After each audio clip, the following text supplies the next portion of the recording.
আসসালামু আলাইকুম রহমতুল্লাহি ওয়া বারাকাতুহু। প্রিয় পরিণতি চ্যানেলের বন্ধুরা, আশা করি আল্লাহ পাকের অশেষ মেহেরবানিতে আপনারা সকলে ভালো আছেন। জুবাইর রাদিয়াল্লাহু আনহু বর্ণনা করেন যে যখন কুবরিশ বিজয় হওয়ার পর সেখানকার বাসিন্দাদের হুলস্থুল ও আহাজারিতে ছেয়ে গেল, তখন একে অপরের সামনে এসে হায় হতাশ ও কান্নাকাটি করতে লাগলো। এর মাঝে আমি আবু দারদা রাদিয়াল্লাহু আনহুকে দেখতে পেলাম। তিনি একাকী বসে কাঁদছেন। আমি আরজ করলাম, হে আবু দারদা, আজকে কান্নাকাটি করার দিন, অথচ আল্লাহ পাক ইসলাম ও মুসলমানদেরকে জিহাদের মাধ্যমে ইজ্জত ও সম্মান দান করেছেন এবং তাদের উপর আল্লাহ দয়া অনুগ্রহ করেছেন। আবু দারদা জবাবে বললেন, জুবাইর, আমি তোমার বড়, তুমি কি দেখনি যে কোনো মাখলুক যখন আহকামে ইলাহিকে ভেঙে ফেলে তখন আল্লাহ তাআলার সামনে তার ইজ্জত কি আর বাকি থাকে? চিন্তা করে দেখো, এই লোকদের কি শান শওকত ও মান মর্যাদা অর্জিত হয়েছিল না? তাদের কি কোনো বাদশা ছিল না? কিন্তু যখন তারা আহকামে ইলাহির নাফরমানি করেছে, অবাধ্যতা করেছে এবং আহকামে ইলাহিকে উপেক্ষা করেছে, তখন তাদের কি দুর্দশা ও দুর্গতি এটাই না হলো? তুমি এই সব কিছু চোখের দ্বারা প্রত্যক্ষ করেছ। হ্যাঁ, এটি হলো সেই জিনিস যা জাতিকে উচ্চ আসন থেকে অতল গহ্বরে নিক্ষেপ করেছে। আল্লাহ তাআলার অবাধ্যতা ও নাফরমানি অন্তরের মহব্বতকে খতম করে তার মাঝে ঘৃণা দিয়ে ভরপুর করে দিয়েছে। আর এই কারণেই বড় বড় জাতির উপর আল্লাহর আযাব পতিত হয়েছে। এই জিনিসকেই গুনাহ বলা হয়। অন্য একটি স্থানে নবী করিম সাল্লাল্লাহু আলাইহি সাল্লাম গুনাহের সংজ্ঞা দিয়েছেন। নওয়াস বিন সামান রাদিয়াল্লাহু আনহু থেকে বর্ণিত, তিনি বলেন, আমি রাসূলুল্লাহ সাল্লাল্লাহু আলাইহি সাল্লামকে নেকি ও গুনাহের ব্যাপারে জিজ্ঞেস করলাম। তখন তিনি ইরশাদ করেন, নেকি উত্তম চরিত্রের নাম, আর গুনাহ হলো তা যা তোমার বক্ষের মাঝে প্রভাব বিস্তার করে এবং লোকেরা সেটি জানুক তা তুমি অপছন্দ করো। বর্তমান সমাজের অবস্থা তখনকার সময় থেকে বহুগুণ বেশি খারাপ হয়ে গেছে। মানুষজন প্রকাশ্যে লোকচক্ষুর সামনেই গুনাহ করে বেড়ায়। গুনাহে লিপ্ত হওয়ার পর তাদের কাছে সামান্য পরিমাণ অনুতাপ ও অনুশোচনাও হয় না। তাদের অন্তরে পেরেশানির কোনো চিহ্ন, আলামত ও প্রভাব থাকে না, বরং তার বিপরীতে এ সকল গুনাহ করে খুশি ও গর্ব অনুভব করা হয়। আর না তাদের এই ভয় থাকে যে লোক সমাজে বিষয়টি বা ব্যাপারটি জানাজানি হয়ে যাবে, বরং অত্যন্ত আনন্দের সাথে তার বর্ণনা অন্যান্য মানুষকে দেয়া হয়। দেখা যায় আজকাল আমাদের সমাজ ব্যবস্থায় স্কুল, কলেজ ও মহল্লার অলিগলিতে গান বাদ্যের প্রতিযোগিতার আয়োজন হচ্ছে। ব্যাপক হারে জুয়া খেলা চলছে।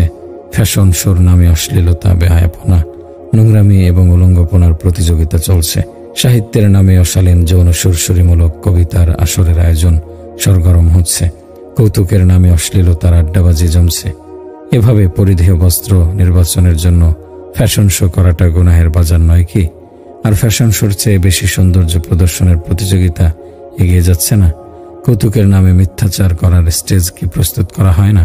এমনকি অবস্থা এতটাই সঙ্গীন হয়ে গেছে, কোনো ব্যক্তি সৎ পথে চলতে চাইলে তাকে মৌলবাদী, একঘেয়ে, ঘরকুনে ও সন্ত্রাসবাদীর মতো উপাধিতে ভূষিত করা হয়। আর চেষ্টা করা হয় তাকে যেন কোনো না কোনোভাবে ডিজার্ট করা যায়। যখন গুনাহ ব্যাপক আকারে ছড়িয়ে পড়ে, গুনাহের সয়লাভ হয়, রাষ্ট্রীয়ভাবে তার বৈধতা অর্জন হয়ে যায় এবং সৎ অনেক কাজকে দাবিয়ে রাখার চেষ্টা করা হয়, তখন বুঝে নিতে হবে সেই সমাজ ধ্বংসের দ্বার প্রান্তে, লাঞ্ছনা ও অপমান তার ভাগ্যলিপি হয়ে গেছে। দুনিয়াতে ভালো খারাপ কাজের শক্তিসমূহ এক ব্যয়িত সময়ের আমল। যদিও প্রতিটি মানুষ স্বাভাবিকভাবে জানে যে খারাপ কাজে লিপ্ত হওয়া তার জন্য ক্ষতির কারণ হবে, তার অসফলতা, নৈরাশ্য, বদনামি হওয়া এবং কুখ্যাতি লাভ করার কারণ হবে। আর নেক কাজ তার জন্য সুনাম, সুখ্যাতি, কামিয়াবি, ইজ্জত, সম্মান এবং উভয় জাহানের উপকার ও কল্যাণের কারণ হবে। কিন্তু এমন কি কারণ থাকতে পারে যে ব্যাপক আকারে ইনসান এসব কিছু জানা বোঝার পরেও সেগুলো তাদেরকে খারাপ কাজে ও গুনাহে নিমজ্জিত করে? যখন ব্যক্তি কোনো কাজ করতে শুরু করে তখন তার ভালো খারাপ বাহু উভয়টি তার সামনে থাকে এবং ব্যক্তি তাদের ক্ষতি ও কদর্য তাকে বুঝতেও পারে। কিন্তু যখনই আমলের সময় আসে তখন তার হাত, পা, জবান, চক্ষুদয় এবং কর্ণদয় সবকিছুই খারাপ ও মন্দ কাজের দিকে লাফালাফি করতে থাকে। ওই সময় মানুষ সামান্য সময়ের জন্য বিশ্রাম নিয়ে চিন্তা ফিকির পর্যন্ত করে না যে সে কি করছে। যদি কখনো সামান্য সময়ের জন্য এমন ভাবনা এসেও যায়, তবে তাকে আকস্মিক এক ধাক্কা দেয়। সাধারণত গুনাহের প্রতি ধাবিতকারী জিনিস তিনটি, যথা নারী, ধন দৌলত, জায়গা জমি। মানুষকে গুনাহের মধ্যে নিমজ্জিত করার ক্ষেত্রে নারী হলো মৌলিক একটি বস্তু। নারীকে পাওয়ার আকাঙ্ক্ষা ও লোভে মানুষ অনেক বড় বড় গুনাহে নিমজ্জিত হয়ে যায়। এমনকি কখনো কখনো হত্যা, লুটপাট ও ডাকাতি পর্যন্ত করে ফেলে। আর চারিত্রিক ব্যাধি তো তার প্রথম স্টেজ। মহিলাদের ফিতনার ব্যাপারে শনাক্ত করতেই রাসূলুল্লাহ সাল্লাল্লাহু আলাইহি সাল্লাম ইরশাদ করেন, আমি দুনিয়া থেকে যাবার পর আমার উম্মতের পুরুষদের জন্য সবচেয়ে ক্ষতিকারক ফিতনা হিসেবে মহিলাদের ফিতনাকে দেখছি। নারীকে পাওয়ার আশায় বৈধ ও অবৈধ উপায় অবলম্বন করা হয়, কেননা কোনো না কোনোভাবে নিজের পছন্দের মেয়েকে পাওয়া জীবনের মাকসাদ ও উদ্দেশ্য বানিয়ে নেওয়া হয়। রাসূলুল্লাহ সাল্লাল্লাহু আলাইহি সাল্লাম ইরশাদ করেন, আমলের নির্ভরশীলতা হলো নিয়তের মাঝে। প্রত্যেকের জন্য তাই রয়েছে যার নিয়ত সে করেছে। সুতরাং তাই যার হিজরত হবে দুনিয়া লাভের বা কোনো মহিলাকে বিবাহ করার উদ্দেশ্যে, সে উদ্দেশ্যই হবে তার প্রাপ্য। আল্লাহ তাআলা তাকে কোনো প্রতিদান দেবেন না। মোট কথা হলো, যে মানুষ নারী অর্জনের জন্য বড় বড় অপরাধ করে বসে, গুনাহে নিমজ্জিত হওয়ার দ্বিতীয় কারণ হলো ধন দৌলত উপার্জন করা। মানুষ বেশি থেকে বেশি ধন সম্পদ উপার্জন করে সম্পদশালী হওয়ার জন্য এমন সকল পথ পদ্ধতি ও কৌশল অবলম্বন করে যে কারণে সম্পদের দেবীকে নিজের করায়ত্ত করে নিতে পারে। এর জন্য কারো হক মেরে দিতে হলে হক মেরে দেয়, কারো কোনো ক্ষতি করতে হলে তাই করে। চুরি, ডাকাতি, হত্যা, গুমসহ হেন অপরাধ নেই যা করতে দ্বিধা করে। রাতারাতি লাখপতি ও কোটিপতি হতে গুনাহের কণ্টকময় পথ বেছে নিতেও দ্বিতীয়বার ভাবে না। গুনাহে নিমজ্জিত হওয়ার তৃতীয় কারণ, যার দিকে মানুষের লোভ লালসা অত্যাধিক, তা হলো জায়গা জমি। সারা দেশে যেসব আদালত রয়েছে, উকিলদের সারি, জজদের বিচারালয়, আদালত কাছারি প্রতিষ্ঠিত আছে এবং শুরু থেকে নিয়ে আজ অবধি এক নিয়ম মাফিক নিজাম চলে আসছে। এগুলোর শেষ কোথায়? এ হলো মানুষের কামনা বাসনা, জায়গা জমি ও ধন দৌলত, সোনার উপর চক্কর সৃষ্টি করার নিজাম। এই সকল বিচারালয়, আদালত সমূহ, উকিল, জজ, ব্যারিস্টার সকলেই জায়গা জমির ঝগড়া মেটাতে মেটাতে বৃদ্ধ হয়ে মারা যাচ্ছে এবং তার স্থানে নতুন নতুন জজ, ব্যারিস্টার আসছে। এক সময় তারাও বড় হচ্ছে। এভাবেই জমি সংক্রান্ত মোকদ্দমা যারা নেয় তাদেরও একই অবস্থা। এরই ভিত্তিতে হত্যা হচ্ছে। কেন? এর কারণ হলো মানুষ সব সময় এই লালসায় থাকে যে বেশির থেকে বেশি জমিনের মালিক যেন সে হতে পারে, বেশির থেকে বেশি জমিনে তার কর্তৃত্ব যেন চলে, সে বিনা অংশীদারিত্বের ভিত্তিতে যেন মালিক হতে পারে। যদি তার কাছে 1 একর থাকে, এমত অবস্থায় তার যদি 50 একর মিলে যায়, তাহলে তো আরামায়েশের জিন্দেগি হয়ে যাবে। যদি 100 একর থাকে, তাহলে হাজার হওয়া চাই। এই লোভ লালসা ও লিপ্সাই বড় বড় অপরাধ ও গুনাহ সংঘটিত করায়। যেহেতু মানুষ এসব জিনিসের জন্য লালায়িত থাকে, কোনো না কোনোভাবে যদি এসব জিনিস তার কবজায় এসে যায়, তাহলে সে দুনিয়ার প্রভাবশালী, জাঁকজমকপূর্ণ, উচ্চ মর্যাদা সম্পন্ন একজন সমৃদ্ধ ব্যক্তিতে পরিণত হবে। তাই তো মক্কার কুফফাররা রাসূলুল্লাহ সাল্লাল্লাহু আলাইহি সাল্লামকে লোভ দেখিয়েছিল যে যদি সে মাল ও দৌলত চায়, তাহলে আমরা সকল ধন সম্পদ স্তূপাকারে তার পদতলে এনে জমা করব। আর যদি সে কোনো সুন্দরী ও লাবণ্যময়ী মহিলাকে চায়, তাহলে সেই মহিলার দিকে তিনি ইশারা করবেন, আমরা তার বন্ধনে দেওয়ার জন্য প্রস্তুত। আর যদি তিনি এই ভূমির বাদশাহী কামনা করেন, তাহলে আমরা তাকে নিজেদের বাদশাহ ও সর্দার মেনে নিলাম। কিন্তু শর্ত কি ছিল? শর্ত ছিল সে যেন আমাদের মাবুদ, আমাদের উপাস্য, আমাদের দেব দেবীকে কিছু না বলে এবং তাদেরকে মিথ্যা প্রতিপন্ন না করে। এমনটা যেন না বলে এসব দেবদেবী ও মূর্তিগুলো কিছুই করতে পারে না। আমাদেরকে গুনাহে লিপ্ত হতে যেন বাধা না দেয়। আমরা এই সকল শর্তাবলী ও দাবিগুলো মানার জন্য প্রস্তুত। কিন্তু দোজাহানের সর্দার কি বললেন? তিনি বললেন, হে কাফেররা, শুনে নাও, যদি তোমরা আমার ডান হাতে চাঁদ আর বাম হাতে সূর্য এনে দাও, তবু আমি আমার রবের তাওহীদ তথা একত্ববাদ বর্ণনা করা থেকে এক চুল পরিমাণ পিছপা হব না। কখনো তার প্রচার থেকে ফিরে যাব না। এগুলো তোমাদের খামখেয়ালি যে তোমরা এত সব লোভ লালসা দেখিয়ে আমাকে তাওহীদের বাণী প্রচার করা থেকে বিরত রাখতে চাও। এভাবেই তার সত্য ঘোষণা ছিল, আমি অন্যায় ও গুনাহের বিরুদ্ধে শেষ নিঃশ্বাস পর্যন্ত লড়াই করতে থাকব, এর পরিণাম যাই হোক না কেন। কোরআনের ভাষায় অন্যায় ও খারাপ কাজে লিপ্ত হওয়ার কিছু কারণ, খারাপ কাজে আকৃষ্টকারী কিছু কারণ কোরআনে কারিমাকে স্থানীয়ভাবেই শনাক্ত করেছে।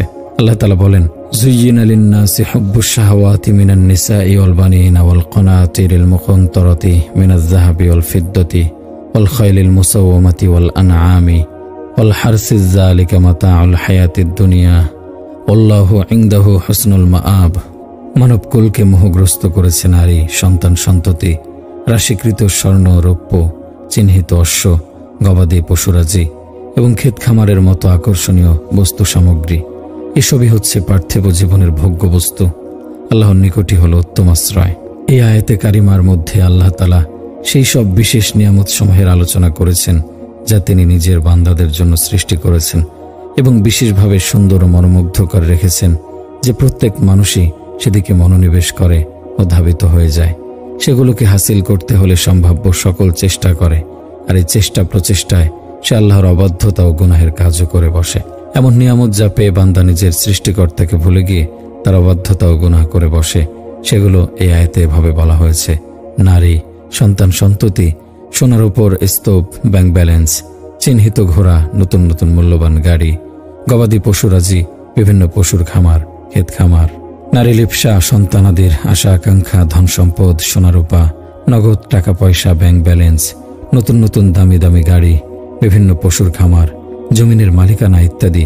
এসব কিছু কি মুমিন ব্যক্তির তো এই উদ্দেশ্য নয়। মুমিনের মাকসাদ বা উদ্দেশ্য তো কেবল আখিরাতের কামিয়াবি অর্জন। তারা তো রবের সন্তুষ্টি চায়, যাতে করে রবকে সন্তুষ্ট করে তার সুন্দর ও সৌন্দর্যমণ্ডিত জান্নাতের মালিক হতে পারে। দুনিয়ার শান শওকত ও ধন দৌলত ইত্যাদি তো তার উদ্দেশ্যই নয়। তারা এই পরিমাণ জীবিকা অর্জন করুক যার দ্বারা এই দুনিয়ায় সম্মানের জীবনযাপন করতে পারে এবং আল্লাহ তাআলার ইবাদত বন্দেগী নিয়মিতভাবে করতে সহজ হয়। যদি সে দুনিয়াবী শোভার সৌন্দর্য, বিলাসিতা এবং লোভ লালসায় পড়ে যায়, তাহলে সে গুনাহের শিকার হয়ে যাবে, যা এই সব বস্তুর সাথে প্রাসঙ্গিকভাবে জড়িত থাকে। আর এই সকল গুনাহ তাকে তার মঞ্জিল থেকে বহু দূরে নিয়ে যাবে, যা কখনোই তার মনোপুত হবে না। তাই তো সে মনে করে যে এগুলো তো পার্থিব জীবনের শোভা সৌন্দর্য ও কদিনের আরামায়েশ মাত্র। যখনই জীবন শেষ হবে, এই সকল সামানা আসবাবপত্র এখানেই যুগ যুগ ধরে পড়ে রবে। এসবের কিছুই মানুষের সাথে যাবে না।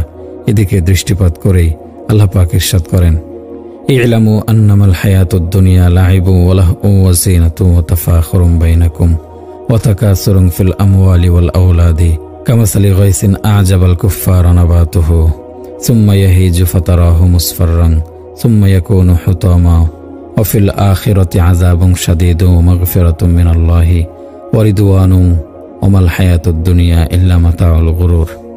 তোমরা জেনে রাখো, পার্থিব জীবন ক্রীড়া কৌতুক, সাজসজ্জা, পারস্পরিক অহমিকা এবং ধন ও সন্তানাদির প্রাচুর্য ব্যতীত আর কিছু নয়।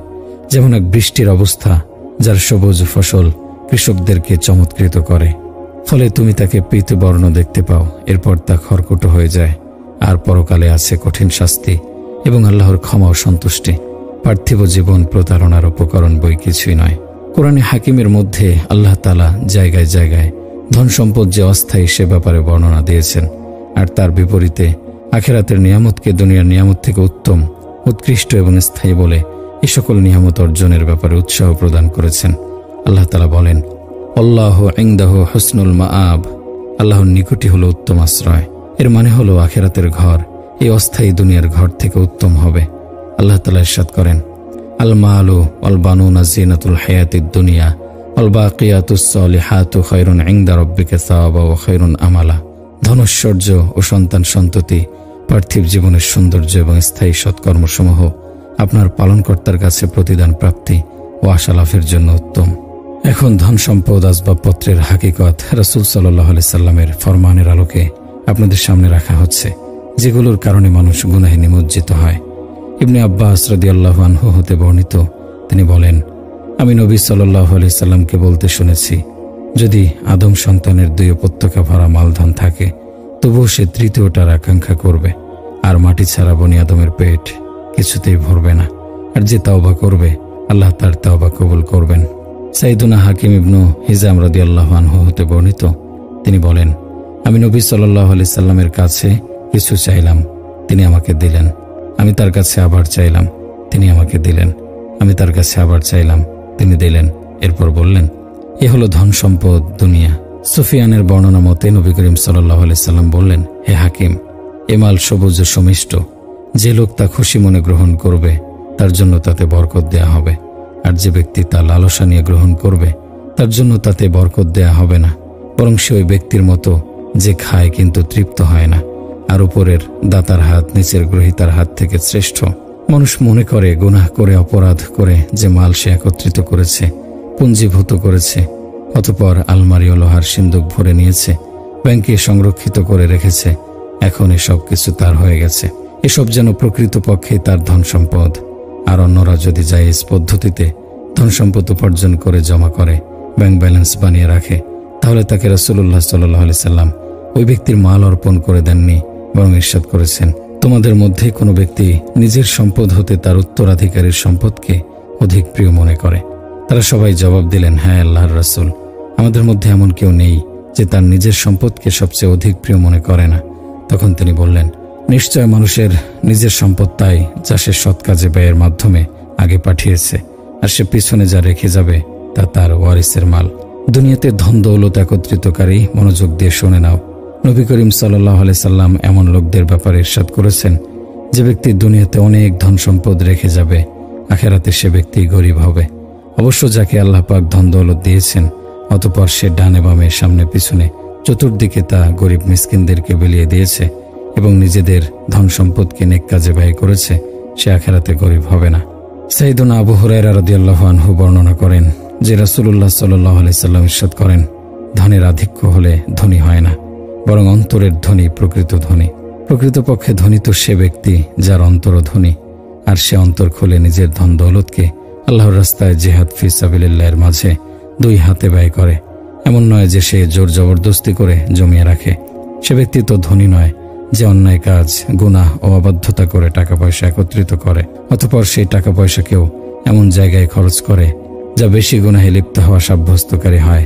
আর এটাও হাকিকত যে যখন রিজিক ও ধন সম্পদের মধ্যে আধিক্য এসে যায়, তখন স্বাভাবিকভাবেই মানুষ বিভিন্ন প্রকারের গুনাহে লিপ্ত হয়ে যায়। কেবলমাত্র সেই ব্যক্তি গুনাহ থেকে বাঁচতে পারে যার উপর আল্লাহর বিশেষ অনুগ্রহ থাকে।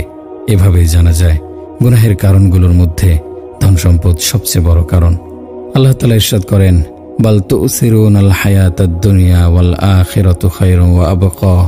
তোমরা আখিরাতের জীবনকে অগ্রাধিকার না দিয়ে পার্থিব জীবনকে অগ্রাধিকার দাও, অথচ পরকালের জীবন উৎকৃষ্ট ও স্থায়ী। আর সেই সন্তান সন্ততি মানুষ তাদের জন্য কতই না পরিশ্রম করে থাকে, সারা জীবন ধোঁকাবাজি করে বেড়ায়, এজন্য যে এর দ্বারা মাল ও দৌলত কামাই করে সে নিজের সন্তানাদিকে সুখে রাখতে পারবে। এই সন্তানাদির সুখ শান্তির জন্য মানুষ বিভিন্ন ধরনের গুনাহে নিমজ্জিত হয়ে থাকে। এই সন্তানাদি ও ধন সম্পদের ব্যাপারেই আল্লাহ তাআলা ইরশাদ করেছেন, ওয়া'লামু আন্নামা আমওয়ালুকুম ওয়া আওলাদুকুম ফিতনাতুন ওয়া আন্নাল্লাহা ইনদাহু আজরুন আযীম। আর জেনে রাখো, তোমাদের ধন সম্পদ ও সন্তান সন্ততি ফিতনা অকল্যাণের সম্মুখীনকারী। বস্তুত এই ফিতনার শিকার হওয়া থেকে বেঁচে যাওয়ার স্রোতে আল্লাহর নিকট রয়েছে মহাপ্রতিদান। সুতরাং জানা গেল, দয়াময় আল্লাহ তাআলা আমাদেরকে বলেছেন, এই নারী সন্তানাদি ও তাদের নিয়ে ইজ্জত সম্মান, এই ছেলে মেয়ে, ধন সম্পদ, গাড়ি বাড়ি, বাংলো, ফ্যাক্টরি, জায়গা জমি, এসবই বিভিন্ন প্রকার জিনিসের সমষ্টি, যেগুলো বিক্রি করে সম্পদ কামাই করা যায়। ব্যাংক ব্যালেন্স, বাড়ি গাড়ি, ব্যবসা বাণিজ্য, এগুলোর সবকিছু তারই ধারাবাহিকতা, যার ভিত্তিতে মানুষ লোভ লালসার শিকার হয়ে যায়। তারপর তার সেই লোভ লালসা আরো বেড়ে যায়, এক পর্যায়ে সে গুনাহে লিপ্ত হয়ে যায়। আর ব্যক্তি সম্পদ অর্জনের জন্য দুনিয়াবী প্রভাব প্রতিপত্তি পাওয়ার আশায় শান শওকত দাপুটে হওয়ার, ধন সম্পদ, মিথ্যা সম্মান, আড়ম্বরতা ও জাকজমকের জন্য এবং নিজেদের মাতব্বরি প্রতিষ্ঠা করার জন্য আল্লাহ তাআলার নির্ধারিত সীমাকে ভেঙে ফেলে, বাড়াবাড়িও সীমা লঙ্ঘন করে। অথচ প্রকৃত বাস্তবতা হলো, এই সব কিছু অস্থায়ী বিষয়াদি, মুমিনদের জন্য পরীক্ষা। এই সকল চক্কর তো কেবলমাত্র খেলতামাশা, ধোঁকা ও ফিতনা। এসব খেলতামাশা কেবল কিছুদিনের জন্য, তারপর আসল ও প্রকৃত জীবনযাপনের ধাপ শুরু হবে, যা জান্নাতের হোর গেলমানদের মাঝে জলপ্রপাত, ঝর্ণাধারা, দুধ ও মধুর নহরের মাঝে জান্নাতের চিরস্থায়ী জীবনের স্বাদ। এমন জীবন যার কোনো শেষ নেই, যার কোনো ইন্তিহা নেই, অন্ত নেই। তাই হে বান্দা, যদি তুমি আমাকে মিথ্যা প্রতিপন্ন না করো, গুনাহে নিমজ্জিত না হও, তাহলে আমার কাছে উপরে উল্লেখিত দুনিয়ার নিয়ামত থেকে অনেক উত্তম সওয়াব ও প্রতিদান রয়েছে, যার ধারণাও তুমি করো না। ইনদাহু আজরুন আযীম। অবশ্যই আমার নিকট তোমাদের জন্য রয়েছে মহা পুরস্কার। এখন তুমি নিজেই ফয়সালা করে নাও যে জান্নাত ও ইলাহির সন্তুষ্টির মতো নিয়ামত শামিলকারী এই প্রতিদান চাও, নাকি দুনিয়ার কয়েকদিনের খেলতামাশা চাও। রাসূলুল্লাহ সাল্লাল্লাহু আলাইহি সাল্লাম নিজেও গুনাহ পরিত্যাগকারীকে এই মহান সুসংবাদ দিয়েছেন, যে কোনো ব্যক্তি আল্লাহর সন্তুষ্টি হাসিল করার জন্য কোনো গুনাহ পরিত্যাগ করে, তাহলে অবশ্যই আল্লাহ তাআলা তাকে গুনাহ পরিত্যাগ করার প্রতিদান স্বরূপ তার চেয়ে উত্তম প্রতিদান অথবা বদলা দিবেন। মানুষ যখন উপরোক্ত জিনিসের জন্য একবার গুনাহ করে বসে, আর তখনই শয়তান পিছনে ভালোভাবে লেগে যায়, কারণ কখন জানি তার বোধশক্তির মাঝে ধরা পড়ে যায় যে কাজ করেছে তাতে সে ভুল করেছে। শয়তান ওই গুনাহগার ব্যক্তিকে তার কৃত গুনাহটি গুনাহ নয় এই কথাটা প্রমাণ করার জন্য এমন এমন দলিল ও ব্যাখ্যা বোঝায় এবং অন্তরের ভেতরে গেঁথে দেয় যে যদি কেউ তাকে বোঝাতে আসে যে এমন কাজ করো না, এমন কাজ করলে গুনাহ হয়ে যাবে, আল্লাহ তাআলা অসন্তুষ্ট হবেন, তাহলে সে উল্টো তাকে এই শয়তানের প্রস্তুতকৃত দলিল ও ব্যাখ্যা দ্বারা নিরুত্তর করার চেষ্টা করে। সেই সব ঠুনকো দলিল দ্বারা গুনাহগার বলা থেকে নিজের প্রতিরক্ষা করে এবং নিজের পক্ষে সাফাই দেয়। সে বলে, না, আমি যা করছি সঠিক করছি, আমি তো কেবল নিজের পেট চালানোর এসব চক্কর চালাই, কাউকে হত্যা তো করি না। দুনিয়াতে এমন ব্যক্তিও তো রয়েছে যে নিজের স্বার্থ সিদ্ধির জন্য আরেকজনকে হত্যা পর্যন্ত করে ফেলে। এক্ষেত্রে আমি তো এমন ব্যক্তির চেয়েও ভালো আছি। অথবা সে বলে, আরে ভাই ছাড়ুন না, দেখেছি কত নামাজি নামাজ পড়ে, কত হাজি হজ করেছে, 5 ওয়াক্ত নামাজও পড়ে, তারপর আবার মানুষের গলায় নাজায়েজ ফায়দার ছুরি চালিয়ে দেয়, মিথ্যা বলে ইত্যাদি আরো কত কি ফায়দা দিয়েছে তাহলে এসব নামাজ আর হজ করা? আমরা তো এসব নামাজি ও হাজিদের থেকে ভালো আছি, যারা নামাজ কালাম পড়ে আবার উল্টাপাল্টাও করে। এভাবেই শয়তান সব অপরাধী ও গুনাহগারকে গুনাহের মধ্যে দৃঢ় প্রতিষ্ঠিত রাখার জন্য এ ধরনের ঠুনকো দলিল দিয়ে বোঝায়, যাতে করে সে নিজের গুনাহকে শয়তানের বেকার ও কাঁচা দলিলের ভিত্তিতে জায়েজ মনে করে। গুনাহ করার ফলে যে উপকার হাসিল হয় তাকে নিজের বৈধ অধিকার মনে করে, অতঃপর সেই গুনাহের কাজে লেগে থাকে, গুনাহের রাস্তায় চলতে থাকে। মানুষ যখন গুনাহের কাদামাটিতে আটকে যায় তখন কোনো কোনো দূরদর্শী ব্যক্তির অন্তরে চোট লাগে, ধাক্কা লাগে। সে কখনো কখনো চিন্তা করে যে আমরা গুনাহের ঘুরপাকে খারাপভাবে ফেসে গেছি, এখন এই গুনাহের চক্কর থেকে বের হওয়ার কি চেষ্টা তদবির হতে পারে। এ পর্যায়ে এসেও শয়তান নতুন এক দাবার গুটি চালিয়ে সফলতার সাথে সে বিজয়ী হয়। সেই ব্যক্তির জেহেনের মধ্যে ওয়াসওয়াসা ঢেলে দেয়, যদি তুমি এই ব্যবসা ছেড়ে দাও তাহলে না খেয়ে মারা যাবে, তোমার জীবন ধ্বংস বরবাদ হয়ে যাবে, তোমার স্ট্যাটাস, তোমার পদমর্যাদা, সোসাইটির মাঝে ইজ্জত সম্মান, তোমার প্রভাব প্রতিপত্তি, শান শওকত সব খতম হয়ে যাবে, তোমার আশপাশ থেকে তোমার চাকর বাকর সব পালিয়ে যাবে, কেউ তোমার উপর ইশারায় কাজ করবে না, তুমি পা ঘষতে ঘষতে মরে যাবে, কিন্তু তোমার মুখে পানি ঢালার জন্যও কেউ আসবে না। দেখছো না কত কত হাজি আর নামাজি সবসময় মসজিদে গিয়ে সিজদাকারীরা বেকার চলাফেরা করছে, ধোঁকা খেয়ে ফিরছে। এই ইবাদত, রিয়াজত আর মাথা ঘষার মাধ্যমে তাদের কি কোনো কিছু মিলেছে? কোনো কিছু কি তারা পেয়েছে এসব করে? সমাজের তৃতীয় স্তরের বাসিন্দা হলো তারা। সমাজের কেউ তাদেরকে ইজ্জত সম্মান দেয় না, আর তুই না, এই ব্যবসাকে ছাড়বে না। কত না কষ্ট করেছো তুমি এটি দাঁড় করাতে, আর এই পর্যায়ে উন্নীত করতে। রাষ্ট্রের উচ্চপদস্থ আরামপ্রিয় বিলাসীদের সাথে সম্পর্ক করলে তাদের ঘর ভরপুর হয় আর তোমার দম ভরে। সবাই তোমার দ্বারা সুখে শান্তিতে আছে, তোমাকে সবাই ইজ্জত দেয়, সালাম করে। এতটুকু মেহনতের পর তুমি যেখানে যাও লোকেরা দৃষ্টি বিছিয়ে দেয়, তোমাকে নিজেদের বিশেষ মেহমান বানায়, তোমার কাছ থেকে ফান্ড নেয়ার জন্য অনুষ্ঠান করে, তোমাকে দাওয়াত দেয়, পত্রপত্রিকায় তোমার ছবি ছাপা হয়, তোমার দান করার পর সবাই তালি বাজায়। তোমার হাত থেকে পুরস্কার হাসিল করতে মেডেল ও সনদ হাসিল নিজেদের জন্য খুশনসিবি মনে করে এবং সৌভাগ্যের বিষয় মনে করে। অতএব দেখো যে এই সিলসিলা যেন ছুটে না যায়, অন্যথায় তুমি ধ্বংস বরবাদ হয়ে যাবে, আর কোনোদিন কোনো ফুটপাতে পা ঘষতে ঘষতে মরে যাবে। তখন তোমাকে চেনে এমন কেউ থাকবে না সেখানে। এভাবেই শয়তান তার সামনে গুনাহ, অবাধ্যতা, আল্লাহর নাফরমানিতে ভরা জীবনকে অত্যন্ত সুন্দর ও সুশোভিত করে তার সম্মুখে মেলে ধরে।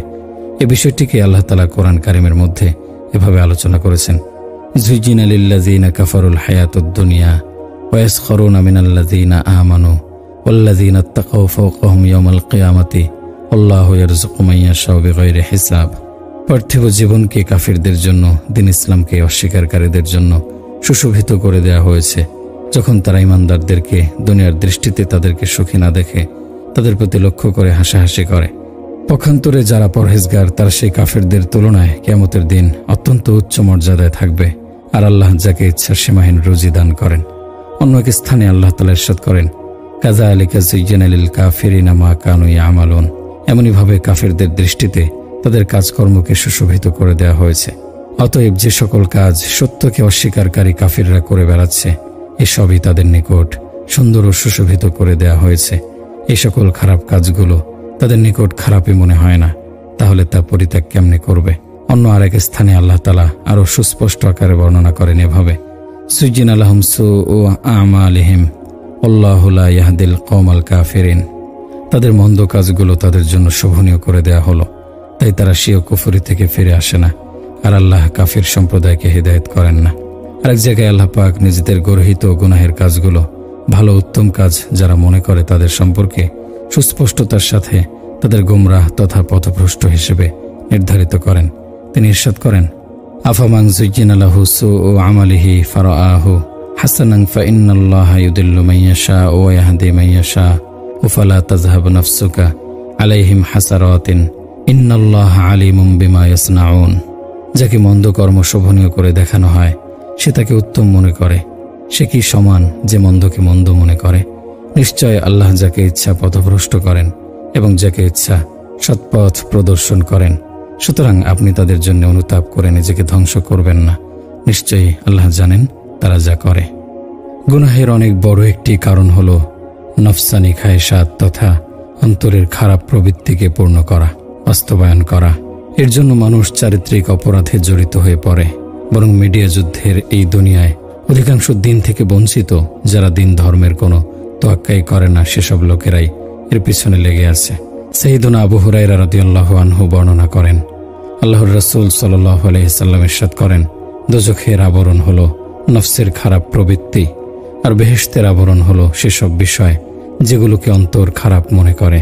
এমন কত গুনাহ হয়তো আছে যেগুলোতে লিপ্ত হওয়ার সময় আমরা নিতান্তই মামুলি ও তুচ্ছ মনে করি এবং অনিষ্ট মনে করি না, কি ক্ষতি হবে এর দ্বারা।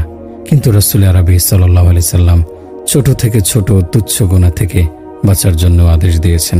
সাইয়েদুনা আনাস রাদিয়াল্লাহু আনহু বর্ণনা করেন, তোমরা এমন সব কাজ করে থাকো যা তোমাদের দৃষ্টিতে চুল থেকেও চিকন, কিন্তু নবী সাল্লাল্লাহু আলাইহি সাল্লামের সময়ে আমরা এগুলোকে ধ্বংসকারী মনে করতাম। এটিও বাস্তবতা যে ব্যক্তি যখন গুনাহকে মামুলি মনে করে, তা থেকে বিরত থাকে না, তখন সে বড় বড় কবিরা গুনাহের সমুদ্রে নিমজ্জিত হয়ে যায়, যা তাকে জাহান্নামে নিক্ষেপ করে। জেনে রাখুন, যে ব্যক্তির বয়স 60 বৎসরে গিয়ে পৌঁছেছে আর সে গুনাহ থেকে পরহেজ করে না, তাহলে সে কিয়ামতের দিন আল্লাহর দরবারে নিরুত্তর হয়ে যাবে। ওই সময় তার কাছে কোনো ওজর আপত্তি গৃহীত হবে না, আর তার এই গুনাহই জাহান্নামে প্রবেশ করাবে। আবু হুরায়রা রাদিয়াল্লাহু আনহু থেকে বর্ণিত, নবী সাল্লাল্লাহু আলাইহি সাল্লাম বলেছেন, আল্লাহ যার আয়ু দীর্ঘ করেছেন, এমনকি যাকে 60 বছরে পৌঁছে দিয়েছেন, তার ওজর পেশ করার সুযোগ রাখেননি। মানুষের বড় একটি দুর্বলতা হলো সে তার ইচ্ছামতো গুনাহের কাজ করতে থাকে আর ভাবতে থাকে, এখনও তো দীর্ঘকালের আয়ু বাকি রয়ে গেছে, এখন আর কতই বা বয়স হয়েছে, যখন বৃদ্ধ হয়ে যাব তখন তাওবা করে নেব, এখন অনেক সময় আছে, এখন এই কাজ জরুরি নয়, এটা আগে করে নেই, তারপর এক সময় আল্লাহ তাআলার কাছে ক্ষমা চেয়ে নেব। কেউ কেউ তো বলে, আপনারা মৌলবীরা তো মানুষদেরকে ভয় দেখাতে থাকেন, এমন কোনো বিষয় নেই যে আল্লাহ তাআলা ক্ষমা করবেন না, আল্লাহ অত্যন্ত ক্ষমাশীল দয়ালু। বাহ, কত সুন্দর যুক্তি তাদের। আর বদবখত সে ব্যক্তি যে আল্লাহর রহমতকে ঢাল ও বাহানা বানিয়ে গুনাহ করে যায়। এমন ব্যক্তির বোঝা উচিত, জানা উচিত যে জাব্বার এবং কাহার আল্লাহ তাআলার নাম। এভাবে একটি শিশু বাচ্চা সান্ত্বনা ও আশার বাণী শুনে শুনে 60 বছরের সেই বয়স পর্যন্ত পৌঁছে যায়, যাকে বলা হয় আরজালুল উমর, যে সময়ে আল্লাহ তাআলার পক্ষ থেকে তার আযাব থেকে বাঁচার এবং কোনো প্রকার ওজর খাই পেশ করার সকল দরজা বন্ধ হয়ে যায় আর তার উপর হুজ্জত কায়েম হয়ে যায়। অথচ আল্লাহ পাক রব্বুল আলামিন এ ধরনের লোকের ব্যাপারে কোরআন মাজিদে ইরশাদ করেন, ওয়ালাইসাতিত তাওবাতু লিল্লাযিনা ইয়া'মালুনাস সাইয়্যাতি হাত্তা ইযা হাদারা আহাদাহুমুল মাউতু ক্বালা ইন্নী তুবতুল আনা ওয়ালাল্লাযিনা ইয়ামুতুনা ওয়া হুম কুফফারুন উলাইকা আ'তাদনা লাহুম আযাবান আলীমা। আর এমন লোকদের জন্য কোনো ক্ষমা নেই যারা মন্দ কাজ করতেই থাকে, এমনকি যখন তাদের কারো মাথার উপর মৃত্যু উপস্থিত হয় তখন বলতে থাকে, আমি এখন তাওবা করছি। যারা কুফরি অবস্থায় মৃত্যুবরণ করে, আমি তাদের জন্য যন্ত্রণাদায়ক শাস্তি প্রস্তুত করে রেখেছি। সুতরাং যারা পরবর্তীতে তওবা করে নেবে বলে পাপ কাজ করতেই থাকে, তাদের অবস্থা কি হতে পারে? তাদের ভাগ্যে কি তাওবা নসিব হবে? তবে যদি আল্লাহ দয়াপরবশ হয়ে তাওবা করার সুযোগ করে দেন, তাদের কথা ভিন্ন, কিন্তু অবস্থা তো বলে এমন লোকদের জন্য তাওবার দরজা বন্ধ হয়ে যায়। সুতরাং গুনাহে লিপ্ত ব্যক্তিরা এভাবে নিজের সাথে ও অন্যের সাথে ছলছাতুরি করে গুনাহ করে যেতে থাকে, খারাপ ও গর্হিত কাজ করে যেতে থাকে, আর মনে মনে ভাবে যা করছে ঠিকই করছে। অতঃপর গুনাহ করতে করতে তার অবস্থার এমন অবনতি হয় যে তার অন্তরই মরে যায়। এখন সে গুনাহ ও পাপাচারের বিরুদ্ধে আওয়াজ ওঠানো ব্যক্তিদের বিরুদ্ধে কদম ওঠানোর জন্য যে কোনো প্রকারের কার্যক্রম গ্রহণ করে। এই হলো দুর্ভাগার শেষ পর্যায়। যে তার অন্তর মরে যাওয়া শুরু করে এবং আস্তে আস্তে অন্তর একেবারে অন্তরের মৃত্যু হয়ে যায়। আল্লাহর রাসূল সাল্লাল্লাহু আলাইহি ওয়াসাল্লাম এ ব্যাপারে ভীতি প্রদর্শন করার জন্য নিম্নবর্ণিত হাদিসে আমাদেরকে রাহনুমাই করেন, আমাদেরকে সঠিক পথ দেখান। সাইয়েদনা হযরত আবু হুরায়রা রাদিয়াল্লাহু আনহু থেকে বর্ণিত, তিনি বলেন, রাসূলুল্লাহ সাল্লাল্লাহু আলাইহি ওয়াসাল্লাম ইরশাদ করেছেন, অবশ্যই যখন মুমিন কোনো গুনাহ করে ফেলে তখন তার অন্তরের মধ্যে একটি কালো দাগ পড়ে যায়। অতঃপর যখন সে তাওবা করে নেয়, গুনাহকে পরিত্যাগ করে এবং আল্লাহ তাআলার নিকট ক্ষমা প্রার্থনা করে, তখন তার অন্তরের সেই কালো দাগটি মুছে দেওয়া হয়। আর যদি সে তাওবা করার পরিবর্তে বেশি বেশি গুনাহ করে, তাহলে এই গুনাহের আধিক্যতার কারণে তার অন্তরও বেশি কালো হয়ে যায়। অবশেষে সেটি তার অন্তরকে ঢেকে ফেলে। এ হলো সেই মরিচা যার ব্যাপারে আল্লাহ তাআলা কোরআন মাজিদে বলেছেন, এটা কখনো নয়, বরং তাদের অন্তরের ওপর গুনাহের মরিচা লেগে আছে, যা তারা প্রতিনিয়ত উপার্জন করেছে। হাদিসটি ইমাম তিরমিজি ও ইমাম ইবনু মাজাহ রিওয়ায়াত করেছেন। আর ইমাম তিরমিজি বলেন, হাদিসটি হাসান সহিহ। মানুষ গুনাহের মধ্যে নিমজ্জিত হওয়ার বড় একটি কারণ হলো তাকওয়া ও ক্ষুধাভীতি শেষ হয়ে যাওয়া। কেননা তাকওয়া ও ক্ষুধাভীতি এমন একটি শক্তি যা মানুষকে গুনাহ ও অবাধ্যতা থেকে বাঁচিয়ে রাখে। এই শক্তির উপস্থিতিতে মুমিন ব্যক্তির মন মগজের মধ্যে সবসময় এই চিন্তা ভাবনায় থাকে যে প্রতিটি সময়ের কার্যক্রমগুলো নোট করা হচ্ছে, লিপিবদ্ধ করা হচ্ছে, তার আমলের রেকর্ড প্রতিনিয়ত তৈরি করা হচ্ছে। দুই ফেরেশতা আল্লাহর পক্ষ থেকে ডিউটিরত আছে, যারা প্রতিটি মুহূর্তের হিসাব এবং তার ছোট থেকে ছোট কাজের নোটও করছে। তাই আসল ব্যাপারটা যখন তার ভালোভাবে বুঝে আসে, তারপর থেকে কোনো সময় কোনো কাজ করার পূর্বে সে অবশ্যই ভাবে যে কোথাও আবার এ কাজটি আমার মাবুদের অসন্তুষ্টির কারণ তো হয়ে যাবে না। অতএব আল্লাহ তাআলার ভয় ও আশঙ্কা তাকে গুনাহে লিপ্ত হওয়া থেকে ফিরিয়ে রাখে ও গুনাহ থেকে তাকে বাধা প্রদান করে। কিন্তু যখনই আখিরাতের প্রতি মানুষের পরিপূর্ণ একই নদীরও বিশ্বাস না থাকে, তখনই মরার পর আখিরাতে আমাদেরকে আমাদের রবের দরবারে নিজেদের আমলের ব্যাপারে জবাবদিহি করতে হবে, সেই ধ্যান ও খেয়ালটাও তার অন্তর থেকে বেরিয়ে যায়। এমন ব্যক্তি বিনা দ্বিধায় কোনো ভয়ভীতি না রেখে গুনাহের কাদামাটিতে গড়াগড়ি খেতে থাকে আর নিজের এই দুর্গন্ধময় চিন্তা ভাবনার প্রচার প্রসার করতে থাকে, যেহেতু 4 দিনের জীবন, এনজয় করে নাও, মৌজ মাস্তি করে নাও, জানা নেই সামনে কি আছে।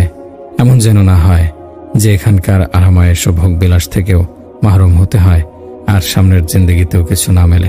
কেউ তো বলে, যদি সব গুনাহ হয়ে থাকে তাহলে এখানকার সবাই এমন করে যাচ্ছে, তাহলে সবাই খারাপ, বাকি রইল হিসাব কিতাবের ব্যাপারটি। সুতরাং যখন হিসাব নিকাশের বিষয় সামনে আসবে তখন দেখা যাবে। আস্তাগফিরুল্লাহ।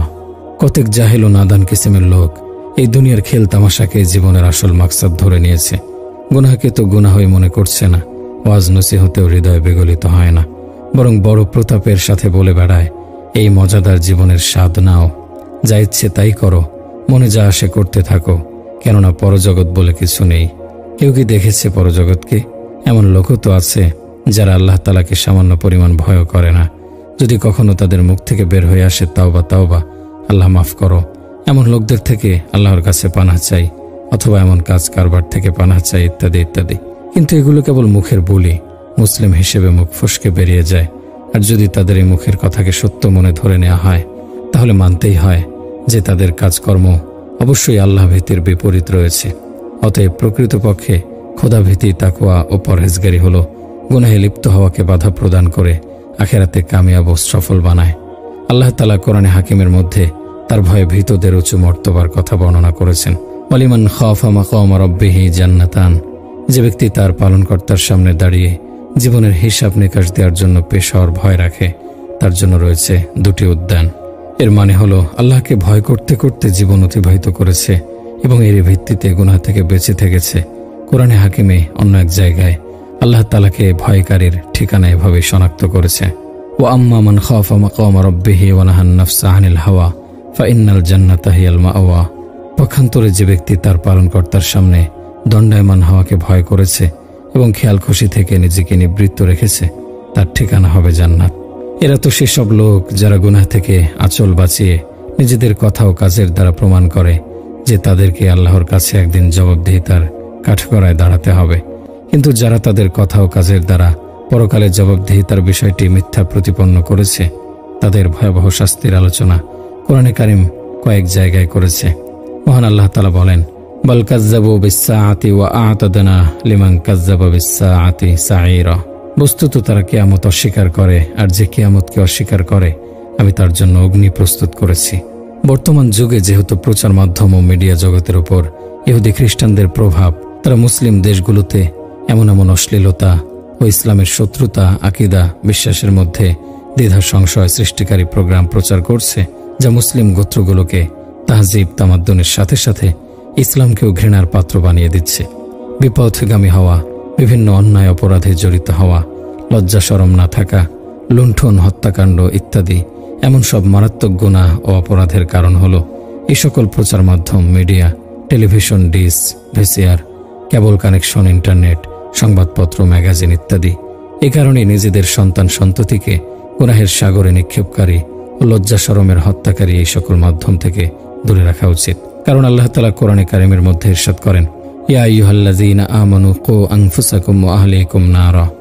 মুমিনগণ, তোমরা নিজেদেরকে এবং তোমাদের পরিবার পরিজনকে জাহান্নামের আগুন থেকে রক্ষা করো। আর এমন যেন না হয় গুনাহে প্ররোচনাকারী এই সব মাধ্যমগুলো ঘরে রেখে ঘরের শোভা বানায়, যা লজ্জা শরমকে শেষ করে দেয়। আর এই লজ্জা শরমের ব্যাপারে রাসূল আরবী নবী মুহাম্মদ সাল্লাল্লাহু আলাইহি সাল্লাম ইরশাদ করেছেন, যখন তোমার কাছ থেকে লজ্জা শরম খতম হয়ে যায় তখন যা মনে চায় করতে থাকো। এই অর্থের রেওয়ায়েত সহিহ বুখারীতেও আছে। তিনি ইরশাদ করেন, যখন তুমি লজ্জা শরম না করো তাহলে যা মনে চায় তাই করতে থাকো। অর্থাৎ তোমার জন্য এখন আল্লাহ তাআলার মজবুত পাকড়াওটা বাকি রয়েছে। সুতরাং জানা গেল, লজ্জা শরমের মাদ্দা শেষ হয়ে গেলে শয়তান মানুষের অন্তরের মধ্যে যে তীর ধনুক চালায়, অর্থাৎ ওয়াসওয়াসা দেয়, তাই করতে থাকে। আর এভাবে গ্রামে গঞ্জে, শহরে, বন্দরে গুনাহ বৃদ্ধি পেতে থাকে। গুনাহে লিপ্ত হওয়ার কারণগুলোর মধ্য থেকে বড় সামাজিক কারণ হল খারাপ আড্ডা, অনুষ্ঠান ও পথভ্রষ্ট সোসাইটিও। একটি প্রবাদ প্রচলিত আছে, যেমন বৈঠক তেমন সহবত। মানুষ যেমন লোকের সাথে ওঠা বসা করে সে তেমনই হয়ে যায়।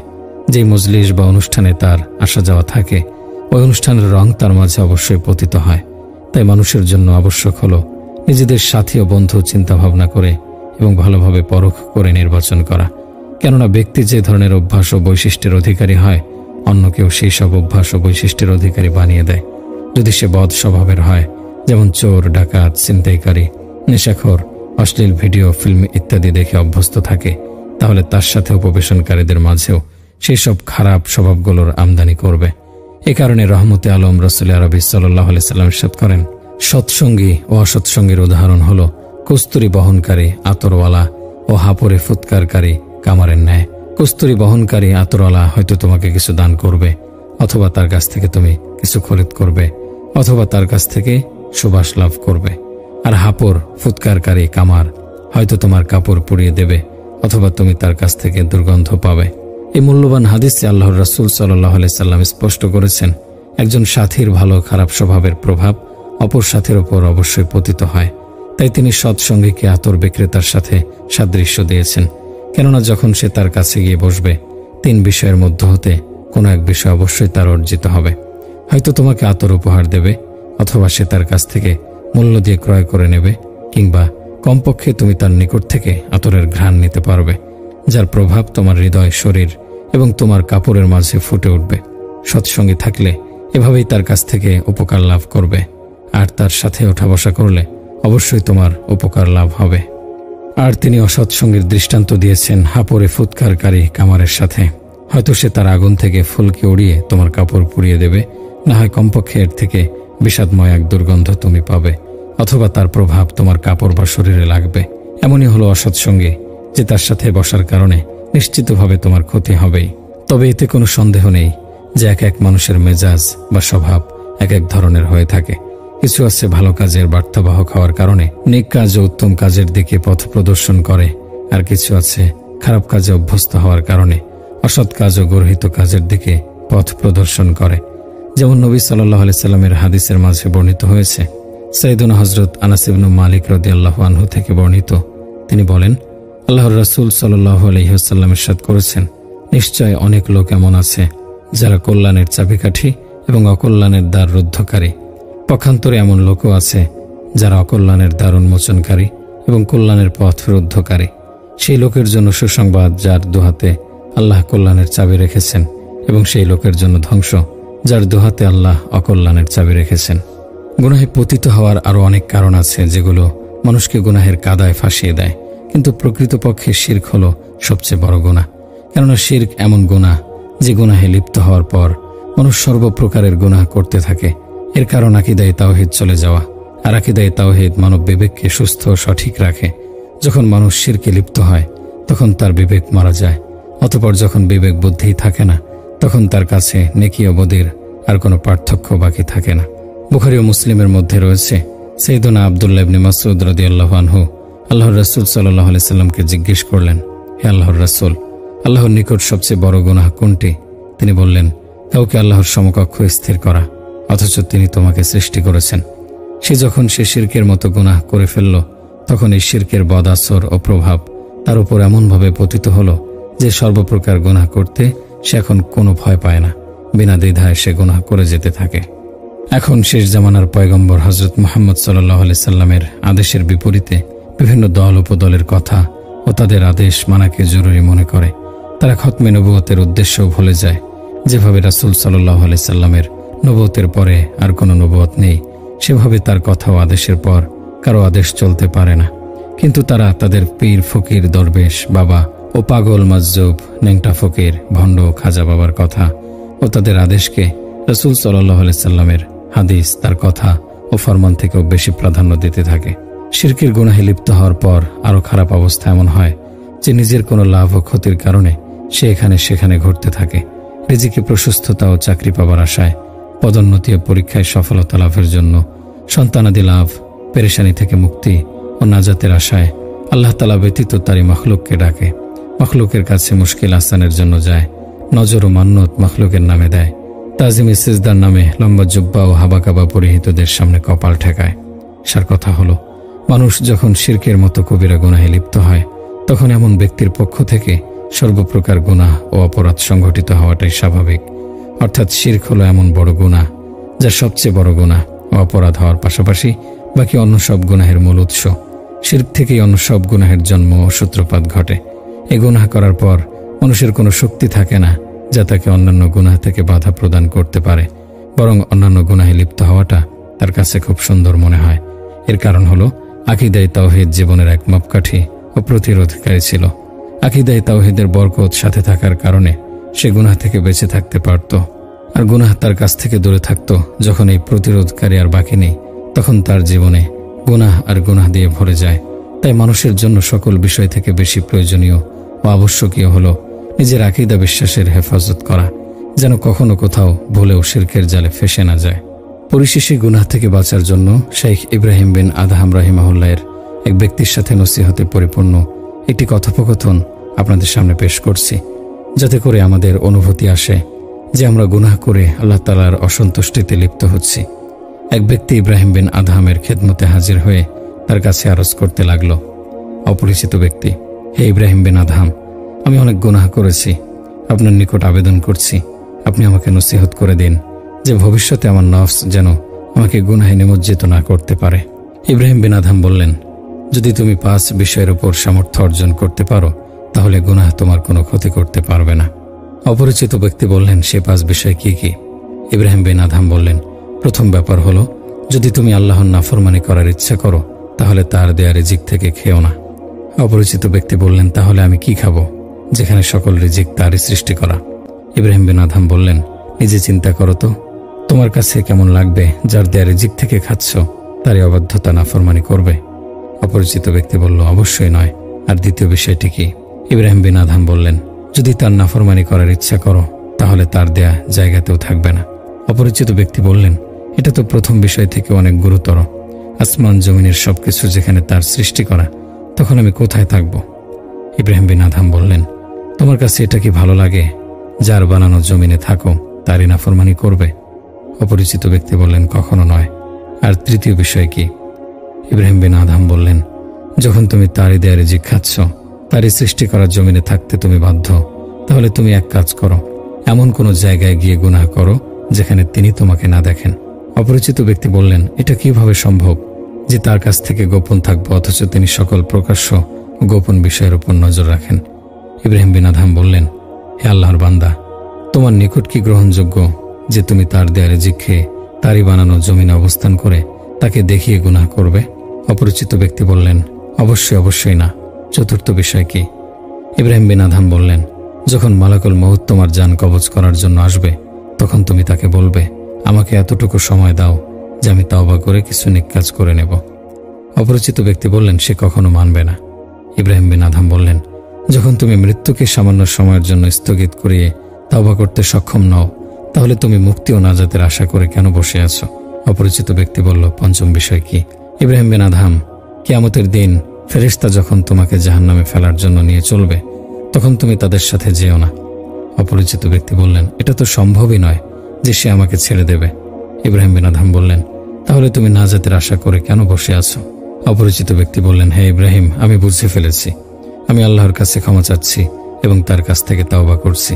তারপর ওই ব্যক্তি ইবাদতে এমনভাবে লেগে গেল যে মৃত্যু ব্যতীত অন্য কোনো জিনিস তাকে ইবাদত থেকে আলাদা করতে পারেনি। আল্লাহ তাআলার কাছে দোয়া করছি, তিনি যেন আমাদেরকে গুনাহের সকল প্রকার মাধ্যম থেকে বেঁচে থেকে তার সন্তুষ্টি মোতাবেক জীবনযাপন করার তৌফিক দান করেন।